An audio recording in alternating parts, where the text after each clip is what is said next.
My name is Martha. I'm 78 years old today. My hands aren't as steady as they once were, but I can still embroider little napkins for my great-grandchildren. My white hair, which I've pinned in this bun every day for as long as I can remember, was once as black as a ripe blackberry. The years have passed, but some memories don't fade with time. Before I continue, tell me where you're watching this account of my life from. Go ahead and subscribe to the channel and like the video. It helps me a lot.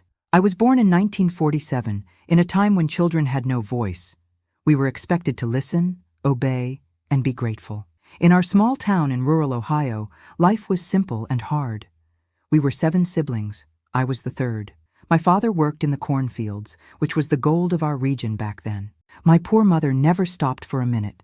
She took care of the house, us children, the vegetable garden, the chickens. She slept after everyone else and woke before the sun. Our house was small, but my mother took pride in keeping everything very clean. The dirt floor was swept every day, and the wooden walls were whitewashed twice a year, always before Easter and before Christmas. We didn't have much, but thank God and my parents' hard work, we never lacked food on the table.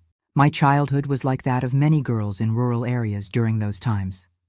By age 7, I helped care for my younger siblings, swept the yard, fed the chickens, and went to school when I could in a cramped classroom, almost half an hour's walk away. The teacher, Mrs. Johnson, was strict, but taught us to read and write properly.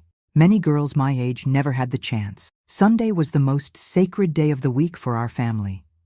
It was the only day my father didn't go to the fields. We woke up early, had breakfast with cornbread, and everyone went to the 8 o'clock service at the town's little church. I remember going in my blue cotton dress, the only one I had that wasn't for work, and my mother would braid my hair. "Help your sisters with their braids too," she would tell me while preparing the boys' clothes. I didn't complain. I liked feeling useful, seeing my mother's approving smile. After church, we'd return home, and the preparation for the family lunch would begin. The house would smell of sautéed garlic, onions, and stewing chicken. It was the only day of the week we ate meat, which made Sunday special. "Martha, sort through the beans while I pluck the chicken," my mother would ask, and I'd spend hours separating the good beans from the damaged ones and the little stones, while my younger siblings played in the yard.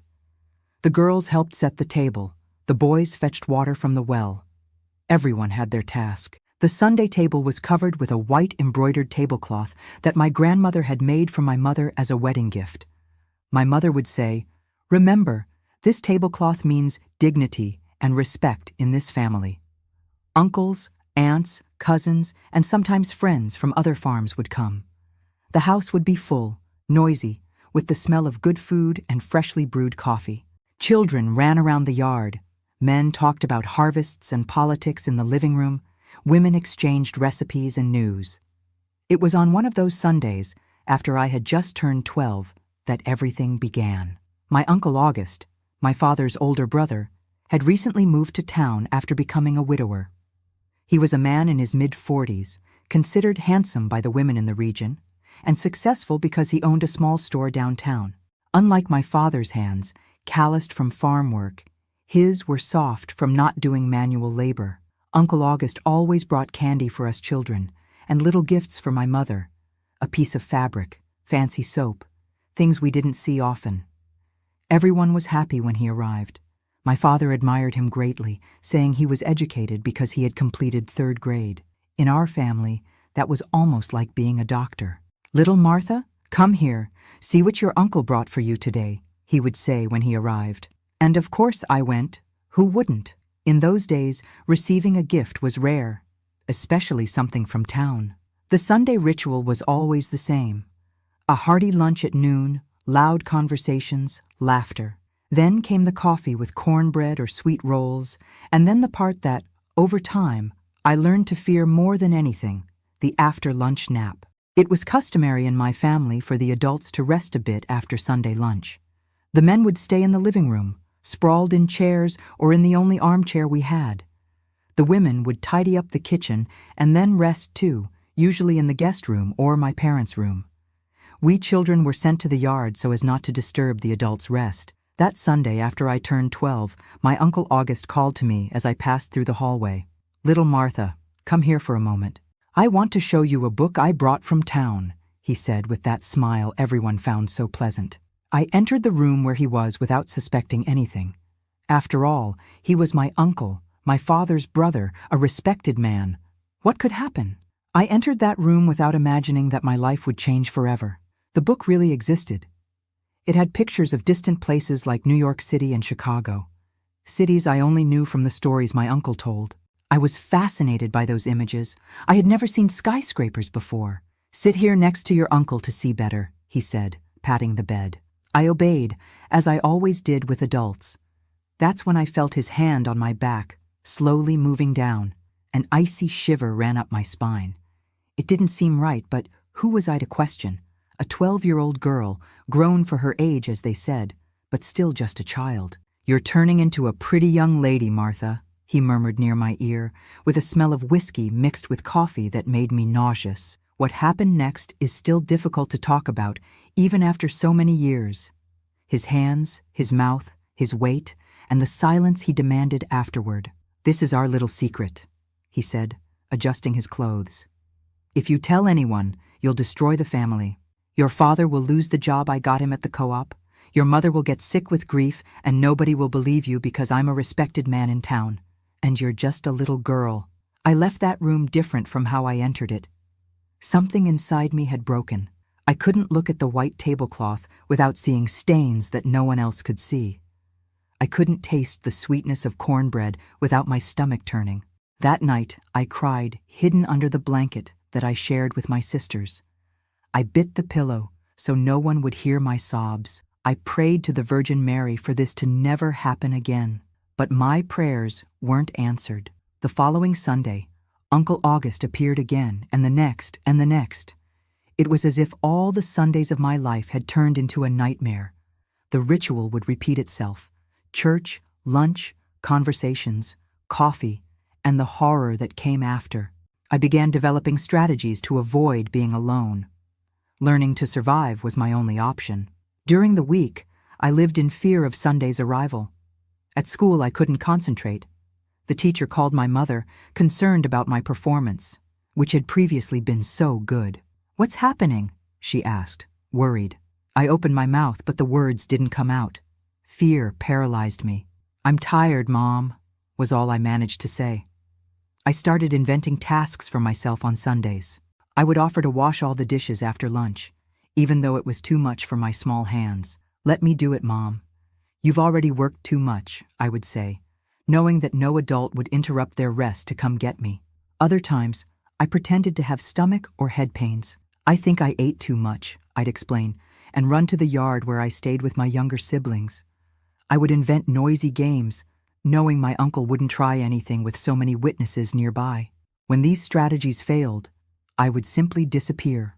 I'd go to the barn and hide among the corn sacks, or climb an apple tree in the back of the yard and stay there quietly until I was sure the danger had passed. Sometimes I'd get scolded for having disappeared, but I preferred punishment 1,000 times over the alternative. The months went by, and with them, Sundays that seemed to drag on like years. I changed. My mother said I was becoming shy, that I wasn't the talkative and smiling girl I used to be. My father thought it was just my age, that all young girls become quieter as they grow up. No one realized that those silences carried screams. In early 1961, something changed in our routine. My cousin Selena, my aunt's daughter on my mother's side, came to live with us. She was 10 years old and had lost her mother to tuberculosis. My parents, with their big hearts, welcomed her as a daughter. Selena was a sweet girl with curly hair and freckles on her nose. We soon became close. She slept in the same bed as me and my sisters, and we became confidants. We told each other secrets at night under the dim light of the oil lamp when everyone was already asleep.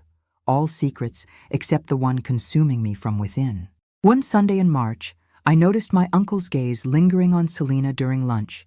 The way he called her "little flower" and put his hand on her shoulder when offering candy.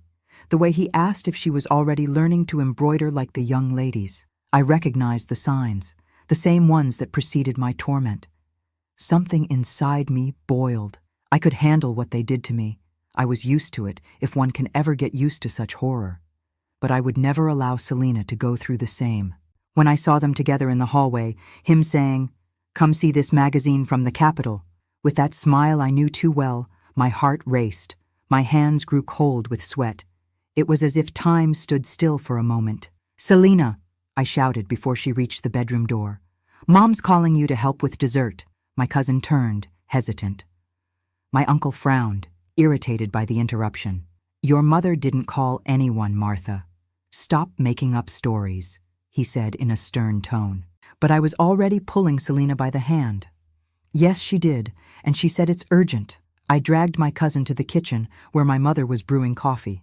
She looked at us, surprised. "Mom, can I teach Selena how to make that pumpkin pie you taught me?" I asked, almost breathless. My mother smiled, not understanding my agitation, but happy with my sudden interest. "Of course, honey. Get the pumpkin from the pantry and the sugar from the tin." We spent the rest of the afternoon in the kitchen, grating pumpkin and stirring the pot. My eyes never left the door, alert to any movement. When my uncle appeared for coffee, his gaze met mine. There was anger there and a silent promise that I would pay for this. That night, I made a decision. I couldn't speak, but I could act. Every Sunday would be a battle, and I would fight with all my strength to protect Selena, even if it meant putting myself in even more danger. I created tasks that kept us both busy, washing clothes, sweeping the yard, helping in the kitchen. I taught her how to climb the apple tree with me, our secret refuge where we would spend hours making up stories and dreaming of impossible futures. The price was high. My uncle found ways to isolate me when my strategies failed, and his anger made everything even worse. "You're causing problems, Martha," he would say in that calm voice that only I knew how dangerous it was. "Girls who cause problems end up alone. Nobody likes troublemakers." The years 1962 and 1963 passed like this, in a silent war that no one else noticed. On one side, an adult man respected by everyone. On the other, a teenage girl that everyone saw as weird and difficult. I lost weight, had nightmares. My performance at school plummeted. At 15, I seemed to carry the weight of the world on my shoulders, and in a way, I did. It was on a Sunday in March 1964 that my life changed forever. I remember it as if it were yesterday. The radio was reporting disturbances in Washington, something about civil rights and protests, things that seemed as distant as the moon to us in the countryside. My father and my uncle were discussing politics in the living room while we helped my mother with lunch. That morning, Selena was turning 13. My mother had made a simple cornbread with strawberry jam to celebrate. We couldn't afford parties, but that small gesture meant a lot. Selena was radiant, wearing a dress my mother had secretly sewn during the nights of the previous week, with a floral fabric she had been saving for special occasions. "Today you look like a real young lady," said my Uncle August when he arrived, carrying a small package in his hands. "I have a special gift for you." His look froze me inside. I recognized the hidden intention in those seemingly innocent words. For almost 3 years, I had managed to protect Selena by creating invisible barriers, never leaving her alone. But that day, I realized it wouldn't be enough. My uncle was determined, and the birthday was the perfect excuse to give special attention to his niece. After lunch, as always, came the moment of rest. I saw when my uncle called Selena to show her the gift he had brought. "Let's go to the guest room where it's cooler for you to open your package," he said with that syrupy voice that gave me chills. Something exploded inside me. It was as if all the dams holding back my fear, anger, and despair for all those years had given way at once. Without thinking of the consequences, I crossed the room in quick steps and grabbed Selena's arm. "She's not going anywhere alone with you," I said in a voice that didn't seem like mine. It was firm, loud, determined. The whole room fell silent. My father, who was dozing in the rocking chair, woke up startled. My mother stopped collecting the plates. My siblings, who were fighting over a piece of cake, froze. "What did you say, girl?" asked my uncle with a forced smile on his face. "I just want to give Selena a present on her day," I repeated, trembling from head to toe, but not backing down. "She's not going anywhere alone with you. Not ever again." My father stood up, his face red with embarrassment at my attitude. "Martha, what kind of manners are these? Apologize to your uncle right now." It was at that moment that everything overflowed. The tears I had swallowed for years ran down my face. Before I share this painful revelation that hurts me to this day, please subscribe to the channel and like this video. It helps me a lot to continue sharing these stories. I will not apologize. The words caught in my throat. How to explain the inexplicable? How to name what I didn't fully understand? He does things to me. I finally managed to say between sobs, things an uncle shouldn't do to his niece. Since I was 12. Every Sunday when you all rest. The silence that followed was so dense you could cut it with a knife. I saw my uncle's face transform, first surprise, then anger, and finally that calm smile of someone certain of their own position. "Well, look at that," he said, shaking his head. "The girl is making up stories. She's always been like that, full of fantasies. Must be jealous of the attention I'm giving to Selena." My father seemed lost, looking from me to my uncle, not knowing who to believe. It was then that my mother, who had been standing at the kitchen door with a stack of plates in her hands, let everything fall to the floor. The sound of breaking dishes cracked like thunder in that stuffy room.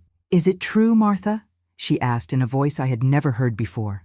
It wasn't accusatory or suspicious. It was the voice of a mother who suddenly saw what had been in front of her all along. I couldn't answer with words, just nodded, affirming as tears kept falling. My uncle let out a forced laugh. "Betty, you're not going to believe this nonsense, are you? Look, the girl is disturbed, always has been.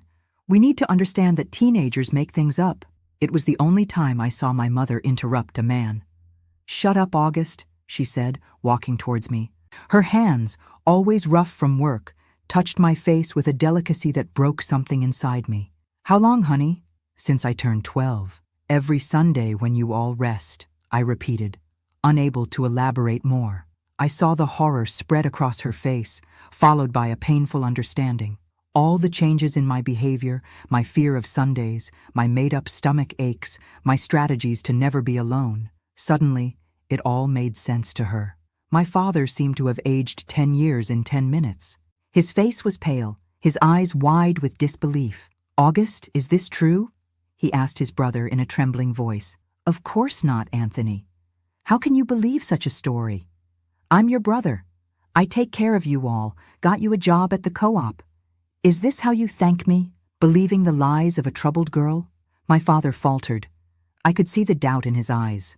My uncle was his older brother, his safe harbor, the one who always solved the family's problems. How could he believe that this same man was capable of such monstrosity? It was then that Selena, who had been silent the whole time, took a step forward. "She protected me," she said softly. "Every Sunday, Martha invented tasks for us both. She never left me alone with Uncle August for even a minute. I thought she didn't like me being near him, but now I understand." Those simple words changed everything. My mother turned to my uncle, her eyes full of a fury I had never seen. "Get out of my house," she ordered. "Now. You will regret this," my uncle threatened, looking directly at me. "No one will believe you, little Martha. You know why? Because I am somebody in this town, and you are nothing." My father, who had been paralyzed until then, suddenly advanced. I had never seen my father, always such a calm and restrained man, act with such violence. He grabbed my uncle by the shirt and pushed him against the wall. "If you touch a hair on my daughter's head again, I will kill you," he said in a voice that didn't sound like his. "Get out of my house and never come back." When my uncle left, slamming the door, a storm broke, not just outside with the thunder announcing the rain, but inside our living room too. My father collapsed in the chair, his face buried in his hands, sobbing like a child. My mother hugged me so tightly I could hardly breathe, as if she could erase 3 years of pain with that gesture. "Why didn't you tell us before, honey?" she asked through tears. "He said no one would believe me, that Dad would lose his job at the co-op, that you would be ashamed of me," I answered, feeling a weight lift from my shoulders, even if the pain remained. In the days that followed, our family changed forever. Sunday lunches ended. The white embroidered tablecloth was stored at the bottom of the trunk, as if it carried the stain of that revealed secret. My father quit his job at the co-op, preferring to return to manual labor in the fields rather than continue under his brother's influence. The small town, as it was, soon buzzed with comments. They broke ties with August, that good man, some said. It must have been a fight over money, others speculated. No one knew the truth, and my parents decided it was better that way. Some shames aren't ours to carry, my mother said with a wisdom I only understood many years later. To my surprise, my nights became more peaceful. The nightmares didn't disappear completely, but diminished. At school, my performance improved again. It was as if a shadow had been partially removed from my life. However, not everything was roses. My father carried a weight of guilt that bent him like a physical burden. Many nights I found him crying alone on the porch. "Forgive me, daughter," he would say when I hugged him. "I should have noticed. I should have protected you." My mother became my fortress. It was she who insisted that I continue my studies, even when money was tight. "Education is the only thing no one can take away from you," she repeated. It was also she who, defying all the customs of the time, took me to a doctor in the neighboring town to make sure I was physically well. This doctor, Dr. Parker, was the first person outside the family to know what happened. "Unfortunately, Mrs. Wilson, your daughter isn't the first, nor will she be the last," he said sadly, as my mother, embarrassed but determined, explained the situation. "Silence is the greatest ally of these criminals," he continued. It was the first time I heard someone call my uncle a criminal. Somehow, that word liberated me. What happened to me wasn't a family secret or an adult thing, as my uncle taught. It was a crime, and I wasn't guilty. Embroidering a new path, reconstruction of life, and teacher training. In the months following the revelation, our family needed to reinvent itself. The year 1964 brought changes not just for us, but for the entire country. The radio announced the Civil Rights Act. Words like equality and rights reached our rural area, even if we didn't fully understand what they meant. "Times are changing, Martha," my father said one night while listening to the news. "They say it's for the better, but I don't know. Whenever the powerful talk about change, it's the common folk who end up suffering." Our life had completely transformed. Without the co-op job, my father returned to working in the fields from sunrise to sunset. Our savings were scarce. My mother started taking in laundry and making pies to sell at the Sunday farmers market. That day, which was once sacred for rest, had now become a work day for us. Curiously, it was in this hardship that I found my calling. Since we were many siblings and money was tight, I started giving tutoring lessons to neighborhood children. I charged almost nothing, sometimes just a dozen eggs or a pumpkin from the garden. But that activity lit something inside me. "You have a way with teaching," said Mrs. Thompson, our neighbor, after her son passed the grade thanks to my lessons. "The children like you, Martha. You have patience that many school teachers don't have." In 1965, something happened that would change my trajectory. The only school in town needed an assistant teacher. The head teacher, Mrs. Johnson, was already advanced in age and couldn't handle the 40 children alone. "Why don't you try, Martha?" my mother suggested. "You're already teaching half the neighborhood children at home anyway." I hesitated. At 18, I had barely finished elementary school. How could I be a teacher? Besides, I carried the marks of the past. In the small town, suspicious looks followed me. No one knew exactly what had happened, but rumors ran wild. Some said I had disrespected my uncle. Others that I had tried to seduce a married man in town. People always prefer to believe the worst about a young woman.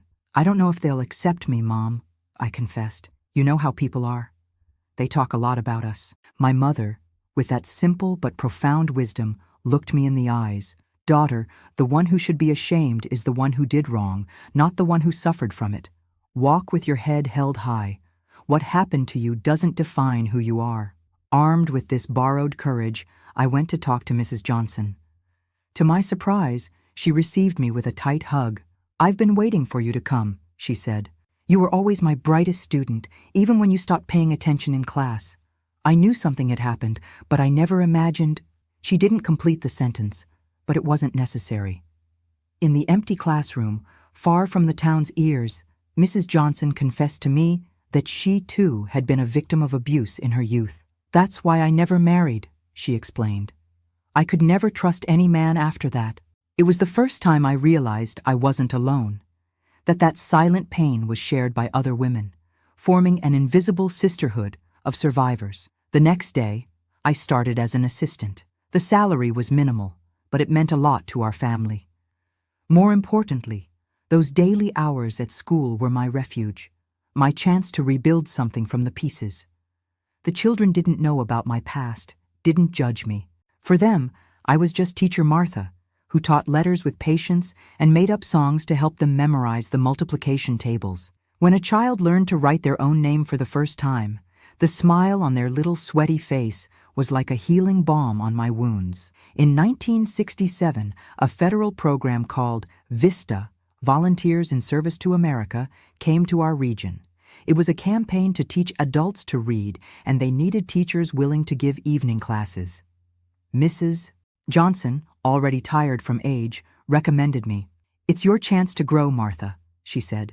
"Don't let the past steal your future." So, at 20, I was teaching children by day and adults by night. Men and women who worked all day in the fields would come, often walking for miles, to learn to read and write by the light of oil lamps. Their effort inspired me, gave me strength to continue. Among these adult students was Mr. John, a 58-year-old carpenter who had never held a pencil. "I want to learn to read the Bible before I die," he would tell me. His calloused hands trembled as he formed the first letters, but his determination was unshakable. It was Mr. John who, without knowing it, helped me take another step in healing. One night in June, during the 4th of July celebration we organized at the school, he called me aside. "Teacher Martha, I brought a gift for you," he said, extending a package wrapped in butcher paper. It was a small wooden box, hand-carved with designs of birds and flowers. "To keep your important things," he explained proudly. At that moment, something broke inside me. It was the first gift I had received from a man since the poisoned gifts from my uncle. But this one was different. It was sincere, without ulterior motives, made with respect and authentic gratitude. "Thank you, Mr. John," I managed to say, swallowing the tears. "It's the most beautiful thing I've ever received." That little box became my talisman. In it, I kept my first paycheck as an official teacher when Vista formally hired me in 1968. I also kept the letter I received from the state education secretary, inviting me to take the teacher training course in Columbus, with all expenses paid by the government. "You're going, Martha," my father stated when I showed him the letter, hesitant. He was no longer the man broken by guilt. Gradually, he had regained his strength, though he was never the same again. "Your mother and I will manage here. This is your chance for a better life." In January 1969, I boarded the bus to Columbus. It was my first trip away from home. I remember the fear mixed with excitement at seeing the big city buildings, the paved streets, the store windows. The course lasted 6 months, and we stayed in an old convent adapted to house teachers from rural areas. It was there that I met other young women like me, simple girls from small places, but with big dreams. Among them was Clara, a young woman from Cincinnati who soon became my inseparable friend. Clara was different from anyone I had ever met. She had short hair, like Jane Fonda, she would say, referring to the actress who caused a scandal for her freedom. She wore pants even outside physical education classes and spoke openly about politics. "You need to read these books, Martha," she would tell me, passing copies of Paulo Freire's Pedagogy of the Oppressed that circulated secretly among the students. Education isn't just teaching to read and write. It's teaching to think critically, to question, to transform reality. Those ideas were revolutionary to me. In our small town, education was seen only as a means to get a better job or to know how to sign one's own name.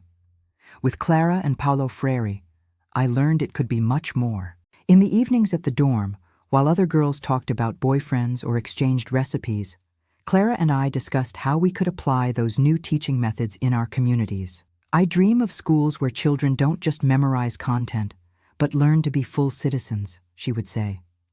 "But we have to be careful," Clara always warned, lowering her voice. "The conservatives don't like this type of education. Teachers have been fired for less." That was a period of intense discoveries. I discovered there was a much bigger world beyond my small town. I discovered that the scars of the past could hurt less if I concentrated on building something meaningful. I discovered I had my own voice, opinions, ideas worth sharing. When I returned home in July 1969, I was a different person. I had a teaching diploma, a better salary guaranteed by the state, and a mission clear in my mind: education as a tool for transformation. My mother noticed the change as soon as I got off the bus. "You're different, honey," she commented as we walked home. "There's light in your eyes again." It was true. That light that had gone out on those horror Sundays was coming back, not equal to the childish innocence I lost forever, but like a more mature, more resilient flame. In the years that followed, I transformed the small town school with the techniques learned in the course and the methods of Paulo Freire that Clara taught me in secret. I created reading circles, community gardens where children learned science in practice, and even a mimeographed school newspaper. Some more conservative families found it strange at first. "Teacher is teaching too many things," they would comment. "Children only need to read, write, and do arithmetic." But soon the results showed. My students not only passed tests with high grades, but became more confident, more critical, more capable of dreaming beyond the limits imposed by poverty. In 1971, when the school received a visit from the regional education supervisor, he was so impressed that he invited me to give lectures at other schools in the region. "I've never seen rural children so well prepared," he said, leafing through the students' notebooks. "What you're doing here is extraordinary, Teacher Martha." That night, sitting on the porch with my mother, contemplating the stars that seemed brighter than ever, I realized I had transformed pain into purpose. The horror of Sundays hadn't defined me. I wasn't just a victim. I was a survivor, a builder, an educator. "I'm proud of you, daughter," my mother said, taking my hand. "You took something so ugly and turned it into something beautiful." That's when I decided I needed to go beyond the classroom. If my experience had taught me anything, it was that silence feeds predators. In our community and so many others across America, girls continued to be abused, violated, silenced, often by those who should protect them. With Clara's support, who now directed a school in Cincinnati, I began organizing discreet meetings with women from the region.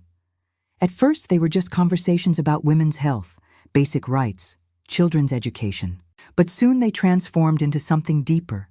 Safe spaces where women could share their stories of abuse, domestic violence, abandonment, where they could cry without judgment and find strength to change their realities. We held these meetings at the back of the school after classes, disguised as a sewing club so as not to raise suspicions. There, between threads and needles, we wove a support network that saved many lives. "You gave me courage to leave home with my children," Teresa told me, a young mother who had suffered violence from her husband for years.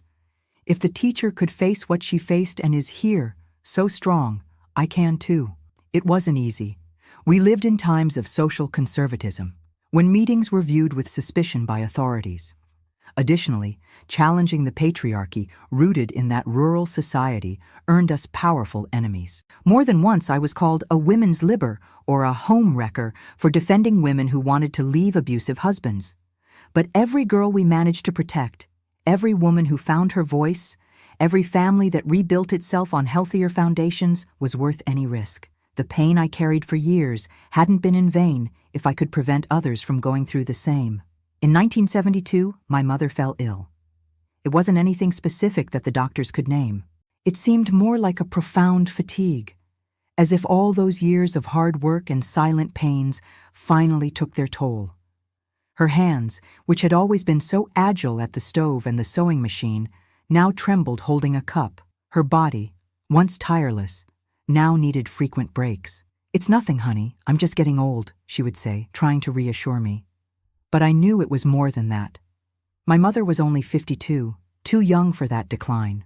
It was during this period that I decided to transform our house. My older siblings had already married and left. The younger ones worked in the neighboring town, returning only on weekends. The big house that before barely accommodated our numerous family now seemed too empty and silent. "Mom," I proposed one Saturday afternoon, while helping her rinse clothes in the tub, "what do you think about using the empty rooms to receive girls who need a safe place?" She stopped what she was doing and looked at me with that expression That meant she was seriously considering something. What kind of girls, Martha? Girls like I was, who have nowhere to go, who are suffering in silence. My mother was silent for a long moment, looking beyond the yard to the green hills that surrounded our small town. Finally, she smiled, a tired smile but full of determination. Your father will complain at first, but then he'll accept. He always ends up accepting when it comes to doing good. And so began what would become my greatest legacy. At first, it was just one girl, Lucy, 14 years old, who appeared at school with purple marks on her arms and fear in her eyes. When I discovered that her stepfather was molesting her, with the silent complicity of her alcoholic mother, I offered our house as a refuge. Lucy was the first, but not the last. Soon came Abigail, who at 15 had been sold by her own father to a 60-year-old farmer. Then, Mary Jo, who ran away from home pregnant by her uncle. And after that, so many others that we soon needed to adapt the barn to create more rooms. Teacher Martha's house became known throughout the region. For some, it was a scandal. She shelters lost girls, said the most venomous tongues. For others, especially women, it was a beacon of hope in the midst of darkness. My father, as my mother predicted, resisted at first. What will people think of us? He worried. But when he saw Lucy, so small and fragile, helping my mother in the kitchen with touching dedication, his heart softened. Soon he was building new bunk beds and teaching the girls to plant in the garden that we expanded. It wasn't easy. We had no resources beyond my teacher's salary and my father's small rural pension. The girls often arrived with nothing but the clothes on their backs and traumas so deep that they manifested in nightmares, crying spells, and sometimes self-destructive behaviors. But we had something more valuable than money. We knew the path to healing because we had traveled it ourselves. It won't always be like this, I would say to each new girl who arrived. The pain doesn't go away completely, but you learn to build something new on top of it, like a tree that grows stronger where it was pruned. In 1973, when we already had 7 girls living with us, I received an unexpected visit. It was a social worker sent by the Department of Social Services, recently created by the federal government. We received complaints, she said, sitting at our kitchen table, that you are sheltering minors without legal authorization. My heart froze. It was true. We had no official papers, no formal registration. It was just an extended family created by necessity and love. These girls had nowhere to go, I argued. Some were being abused, others were. The social worker, Mrs. Ellis, was a middle-aged woman with hair tied in a severe bun and glasses that couldn't hide the weariness in her eyes. She listened to me in silence, taking notes on her clipboard. I'll need to interview each of them, she said finally, and check the housing conditions. For 3 days, Mrs. Ellis looked at every corner of our house, talked to each girl, checked the school notebooks, inspected the food in the pantry. I lived in constant anxiety, fearing that at any moment she might order the closure of our little refuge. At the end of the 3rd day, she called me for a private conversation. What you're doing here is irregular, she began, and my heart sank. But it's necessary. I have 25 years of public service, and I've never seen anything like it. These girls would have ended up in much worse situations if it weren't for you. She took off her glasses and rubbed her tired eyes before continuing. I'm going to help you regularize this. We'll transform your house into a home officially recognized by the state. You'll receive a small monthly allowance and can legally accept donations. I was speechless, with tears streaming down my face. Mrs. Ellis smiled, the first genuine smile since she'd arrived. I was once one of those girls too, Teacher Martha. Only in my time, there was no one like you to take me in. In December 1973, we received the official certificate, Daisy Home, Shelter Center for Girls in Vulnerable Situations. The name was chosen by the girls themselves, inspired by the simple but resilient flowers that grew in abundance in our yard, even in the most adverse conditions. With official recognition came more resources, but also more responsibilities. We needed to hire a cook to help my mother, who no longer had the health to feed so many mouths. Selena, my cousin whom I had protected from my uncle years before, returned to town after graduating in nursing in Chicago and began working with us, caring for the girls' health. It was Selena who suggested celebrating our strength, not to hide our fears. On the first Sunday of 1974, we inaugurated this new tradition. The table was set in the yard under the big maple tree, as the house could no longer accommodate all of us. The old embroidered tablecloth that had been stored at the bottom of the trunk for so many years was brought out to cover the table, no longer as a symbol of false family perfection, but as a witness to our ability to transform pain into beauty. For this first lunch, we invited all the women who had helped us over the years.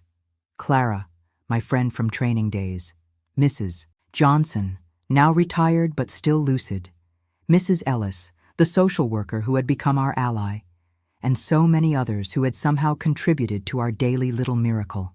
As I observed that table full of women and girls talking, laughing, sharing stories and dreams, I thought of the long road we had traveled since those silent Sundays of my childhood.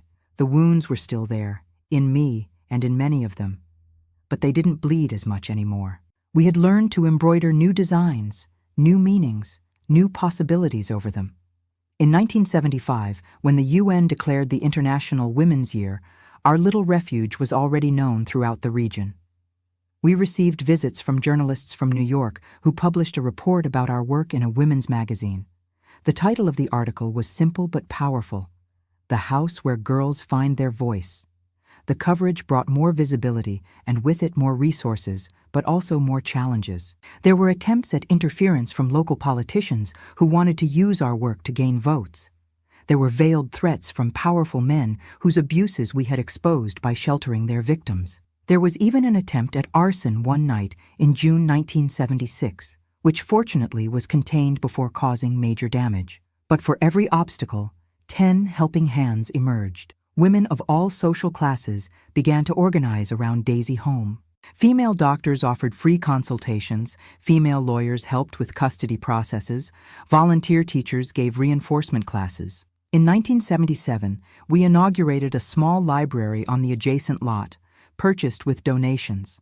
We named it Betty Library, in honor of my mother, who had passed away the year before. Her last request was that we continue the work until no girl needs to flee from her own family to be safe. I promised her I would do exactly that, and I kept my promise. Today, at 78 years old, I still live in the same house, though much expanded and renovated over the years. Daisy Home has become an organization with branches in 3 cities in the region. We've sheltered more than 2,000 girls over these decades. Many of them went on to brilliant paths, becoming doctors, teachers, lawyers, nurses. Some returned to work with us, perpetuating the cycle of healing and growth. Others continued their lives in distant places, but keep in touch, sending letters, photos of their children, news of their achievements. Every Sunday, we still maintain our tradition of outdoor lunch. The table has grown so large that it now extends throughout the yard. The old embroidered tablecloth was retired and is framed at the entrance of the home as a reminder of our origins. In its place, we use tablecloths made by the girls themselves in our sewing workshop. Looking back at the frightened girl I was, at the Sundays that were a nightmare, at the silence that almost destroyed me, I feel a deep gratitude for the journey. I didn't choose what happened to me, but I chose what to do with it. I transformed a Sunday of horror into thousands of Sundays of hope. That's what I tell the girls who come to us, still broken, still bleeding inside. Your story doesn't end at the most painful chapter. You still have many blank pages to write. And when I see their eyes lighting up with a new possibility, when I observe their postures changing from bent to upright, when I hear their voices, once whispers, now firm and clear, I know that every tear, every sleepless night, every struggle against the system or against my own internal demons was worth it. Everything was worth it because the silence was broken, and once broken, it can never completely imprison again. As the embroidery that one of our girls made says, hanging at the entrance of the home, where one voice rises, 1,000 voices find courage. This is my story. A story of pain, yes, but mainly of resistance, of love that expands like circles in water. A story that began at a Sunday table and that will continue far beyond me, in each girl who finds here not just refuge, but possibility. Because in the end, that's what life is about. Transforming the tables where we experienced horror into tables where we serve hope. Share my story, subscribe to the channel, turn on notifications, and like the video. It helps me a lot to bring new videos every day. Until next time, dear friends.